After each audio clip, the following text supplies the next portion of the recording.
Assalamualaikum warahmatullahi wabarakatuh. Perkenalkan, nama saya Devi Junanti, NIM 2022230502, kelas V110, jurusan Teknologi Informasi. Baik, di sini saya akan mempresentasikan hasil tugas UAS arsitektur komputer saya. Tidak perlu lama-lama, mari kita membahas tugas UAS arsitektur komputer. Tugas UAS arsitektur komputer. Soal UAS arsitektur komputer. Soal yang pertama yaitu jelaskan keterkaitan antara CPU, HDD, atau SSD, dan RAM. Jawabannya yaitu menurut keterkaitannya, CPU, HDD, atau SSD, dan RAM saling berkaitan satu sama lain dalam hal penyimpanan dan pengolahan data di dalam komputer.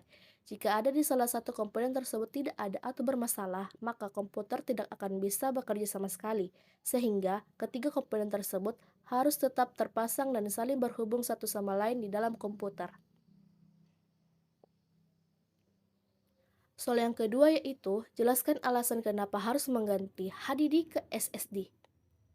Jawabannya, karena SSD dapat menyelesaikan booting sekitar kurang lebih 5 detik saja. Dikarenakan SSD tidak ada part yang bergerak atau disk atau piringan, SSD tidak membutuhkan banyak daya untuk beroperasi. Soal yang ketiga, kapan kondisi RAM dengan kapasitas besar dibutuhkan untuk sebuah laptop atau komputer? Uraikan alasannya. Jawabannya itu, di saat laptop atau komputer sudah tidak sanggup lagi untuk masuk di aplikasi yang berat atau besar dan di saat penyimpanan hampir penuh.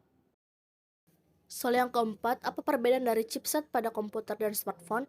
Uraikan perbedaan fungsi dari keduanya. Jawabannya itu, pada komputer, chipset dikhususkan untuk mengontrol memori, grafis, suara, bahkan CPU itu sendiri. Sedangkan pada smartphone, chipset dikhususkan untuk mengolah grafis, memori, USB controller, hingga pengontrolan konektivitas seperti jaringan dan Wi-Fi. Soal yang kelima, uraikan kelebihan apa saja dari Thunderbolt dibanding dengan bus jenis lainnya. Jawabannya yaitu Thunderbolt menawarkan 2 kali kecepatan puncak dan 2 bus independen. Secara teori, sebuah port tunggal Thunderbolt memiliki kemampuan setara dengan 4 kali nilai throughput sebuah port USB 3.0. Soal yang keenam, deskripsikan bagaimana proses komunikasi yang terjadi antar komputer dan manusia. Jawabannya itu, interaksi manusia dan komputer sendiri adalah serangkaian proses, dialog, dan kegiatan yang dilakukan oleh manusia untuk berinteraksi dengan komputer yang keduanya saling memberikan masukan dan umpan balik melalui sebuah antarmuka untuk memperoleh hasil akhir yang diharapkan. Sekian dan terima kasih.